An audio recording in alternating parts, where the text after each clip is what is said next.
Well, in the national debate over gun violence, both sides seem to agree that we need to pay more attention to people suffering from mental health problems.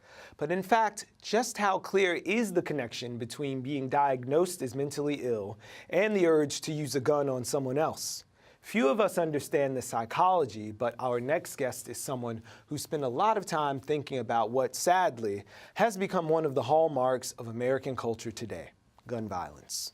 Dr. Jonathan Metzl is a professor of sociology and psychiatry at Vanderbilt University and the director of the university's Center for Medicine, Health, and Society.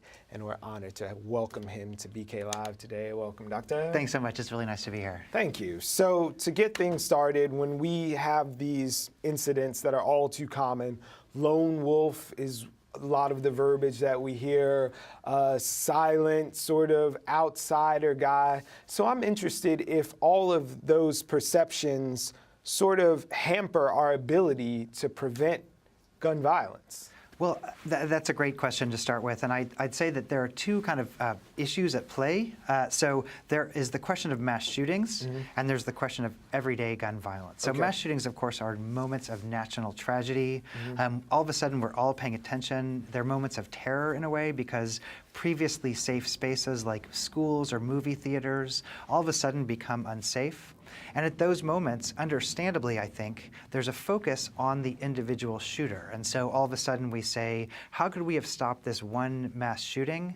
And understandably, of course, we then focus on the psychology of the mass shooter. And so from a psychiatric perspective, it makes sense at those times that we do some kind of psychological profile. And statistics show that at least 60% or more of people who commit those mass shootings have some kind of complex psychological background, psychiatric background, that may have partially contributed to this question. The problem we get into that I try to show in my research is that when we use that narrative to then try to address all gun crime in the United States, we make a huge problem because we have 33,000 gun deaths on average a year in the United States.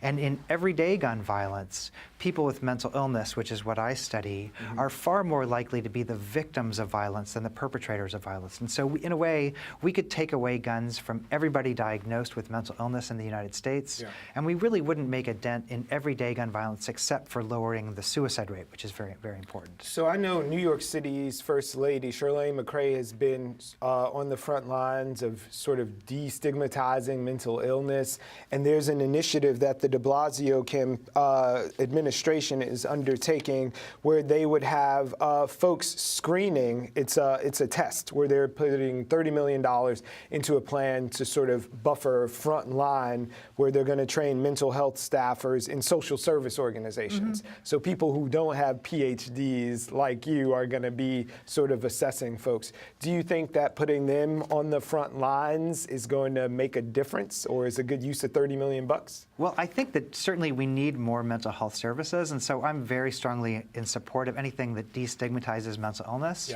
or anything that enhances services. We've cut away the safety net for people who need it the most. And in that regard, just leaving guns out of the question, I would say that we really badly need more mental health services. At the same time, I don't think it's going to make a dent in gun violence. And the reason I say that is because there is no psychiatric diagnosis whose symptom is harming somebody else or shooting somebody else. And ironically, all mental health practitioners are notoriously ineffective at predicting which one of their patients, which one of the people they see is going to go on to shoot somebody. And it kind of makes sense because psychiatrists, for example, see many hundreds of people a week who threaten some kind of violence. I'm angry at my mother, I'm angry at my boss. If they had to hospitalize every one of those patients, we wouldn't really have a traffic problem in New York. Yeah, exactly. but other than that, so in a way, it's just a numbers game. We can't really predict who's going to commit a violent act. So again, I think it's important for mental health services, but not for predicting gun violence. So I know you have a book where you talk about these sort of overarching mental labels that are put on people like schizophrenia as they apply to men of color in particular, and you're concerned with that sort of intersection of race and mental health and how it's been used to stigmatize an entire segment of the population. So looking at that, you talked about the split between these sort of individual tragedies versus a sort of structural sort of impediment to folks getting mental health services and being characterized as these shooters. Right. So the question That's in okay. all of that is, how do we approach the sort of racist angle that's apparent in so much of the everyday gun violence versus these lone wolf, it happened in Sandy Hook things? Right. Well, that's a wonderful question, actually, and there are two parts of that. On one hand, leaving race aside just for 1 second, there are many other factors that can help us prevent or predict gun violence. They're not mental illness. So, for example, alcohol and drugs present at a moment of interpersonal interaction or altercation raises the risk of a shooting if there's a gun there by 5 or 7%. That's important because in many states like Tennessee, where I live, you can have loaded handguns in bars. A very, very bad idea. Yeah. A past history of violence is very important in predicting gun violence, and that's important because if somebody has a history of domestic abuse, for example, you really don't want them to have a firearm because they're more likely to use that again. Yeah. Access to firearms. So part of what I argue in my work is that there are many other factors we can look at other than mental illness, and those are factors that don't specifically say the other. They're about us. They're about our everyday interactions. And so I think on one hand, it's important to pay attention to those. Yeah. In relation to race, the book you mentioned that I wrote is called The Protest Psychosis. And I look at the kind of historical trajectory and how we kind of blame people with mental illness and how we kind of fear them. And it's interesting to note, for example, as you say, that, for example, in the aftermath of many shootings today, we tell this lone wolf story. We did that after Adam Lanza. We did it after the shooting in Oregon. And that's important because many of these people are, in fact, lone wolves. Why are so many of them white? Yeah, well, that's kind of the issue, is that the stories, so there are many, many shootings in the United States. There's a particular terror that we have when it's a white-on-white crime, or when the victims are white, or things like that. And so part of it is the sensational story of what kind of crimes get reported. And then I think that there is a kind of historical lesson here, which is that, for example, in my book, I looked at the 1960s and 1970s, and at that time, Americans were very concerned about guns, but they weren't concerned about lone wolves. They were concerned about people like Black Panthers. exactly, Malcolm X and Robert Williams, Hugh Newton, all that kind of thing. And at that time, when ironically people in the Black Panthers, for example, were making an argument very similar to what the Tea Party makes today, which is it's our constitutional right to defend ourselves. But when that was the case, American culture didn't say it's a lone wolf. What they said was it's black culture that's pathological. We have to fear black culture. And so what I show is at that time, it wasn't like let's fear the individual crazy person. It was, let's fear all black people. And that led to a bunch of different issues, but part of it was the NRA and other organizations supported gun control in 1968. In the present day, when it's a mass shooting, again, a horrible, tragic incident, you never hear, we need to limit guns to all white people, even though that would be kind of the 1970s logic. So looking, I know, lots to say about that for a second. That would be some interesting legislation. But looking at an organization like the NRA, how much stock do they put into folks like you getting to the psychology of it when we even hear people who want to be the president saying we need more guns? If other people had guns, we would have less gun violence. Yeah, well, that's factually untrue, but I think that part of the issue for me is that you'll see in the aftermath of many mass shootings that conservative politicians, and particularly the NRA, really pushed this mental illness story.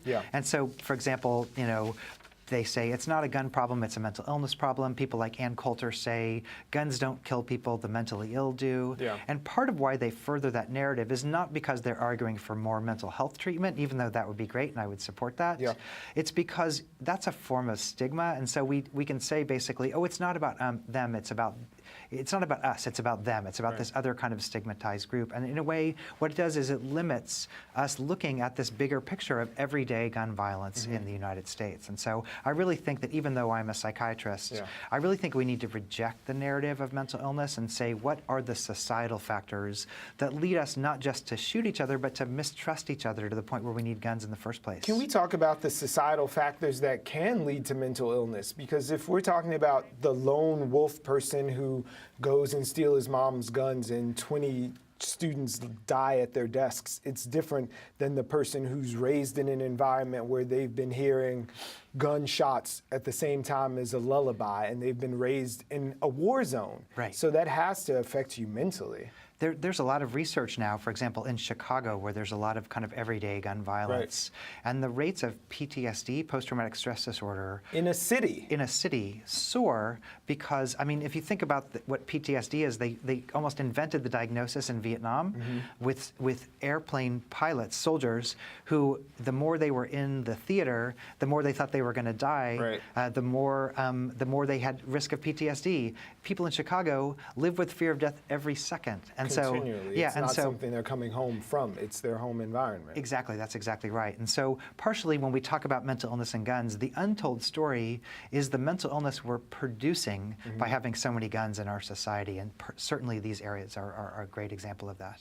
So if we roll back the stigma, what can folks who are everyday and don't have a mental health diagnosis, is there a marching order for them? Well, you know, I talk to a lot of groups on all sides of this debate, so I do a lot of speaking also to pro-gun groups. And I think that there really is a need right now to forge some centrist position. It's hard because there's so much extremism. Right. And I think there's also a lot of learned helplessness about this, that people just, in a way, they give up and say, oh my gosh, there's nothing we can do in a particular way. And I think that that's, in a way, is what we're trying to fight against, and say that actually there are everyday kind of common sense things that we can do, like background checks, even gun owners, many gun owners support background checks, you know, closing loopholes at gun shows for people who can just buy guns or on the internet. So I think there are common sense things that people who are in the middle, and again, I don't think anybody's talking about overturning the Second Amendment, but I think that, you know, in a way, the framers of the Constitution would be kind of upset right now if they saw what was being done in their name. And so it really is, the question is finding a middle ground now that people can gravitate toward, because nobody wants this kind of chaos that we're having. Do you give any credence to the idea that these mass shootings are sort of copycat, or now that the sort of floodgates have opened, depending on when you became cognizant, whether you were Klebold and Harris, or if you just found out at Sandy Hook, if these people are following some kind of script? Well, a colleague of mine and I had an article in the American Journal of Public Health a couple of months ago that I'd be free to send out to anybody who wants that. But we looked at the history of mass shootings in the United States, and basically I think that mass shooters are very aware, particularly this particular demographic. Place in history. Yeah, and angry, disempowered white men who end up committing many of these crimes. And so just to say it straight, it's harder to get on television anymore because, like in the 80s, if you shot one person, it was a national tragedy. Oh my God, how could this happen? Now you've got to do something more spectacular than the other mass shooter. And we see this, for example, in Oregon. There have been roughly 10 or 11 school shootings since the Oregon shooting, but nobody really heard about them because they weren't spectacular in nature. And so I think there's a strong copycat phenomenon here that plays. So would that copycat phenomenon explain the 40% who aren't being diagnosed as sort of mentally, who had mental health problems? Earlier you said like 60% of these shooters typically are mentally diagnosed as having some kind of deficiency. So are those 40 the copycats? Well, to be clear, I think mental illness is one factor in mass shootings, but I think there are many other factors, and so I don't think that mental illness directly explains it. And the other issue is the diagnoses that we end up giving many of these shooters aren't linked to gun violence. So for example, there's a lot of talk about autism and Asperger's now. There's no literature about if you have Asperger's, you're more likely to shoot somebody. And so mental illness is one factor, but really at the end of the day, the question is really access to guns and a bunch of other factors. So mental illness is just one factor. So I think there are many things that play into this. Well, I think we've only scratched the surface. We'll continue to watch you on your appearances on the other air, all those other Thank places. you so much. But how can folks read up and find out about your publications, schedule, and your books? Well, so my website is just jonathanmetzl.com, and it's got access to all my materials on this topic. And I'm also doing a lot of activism in the South, trying to create kind of common cause communities, and so people can learn about it there as well. How's that going? Again, I think that nobody wants what's happening now. I really think that even though it's very polarized, nobody wants this kind of death. And so I think that I think that there's a need for a middle ground now, and hopefully we'll be able to find it. All right, thanks for joining us. My Dr. pleasure. Thanks so Netzel. much.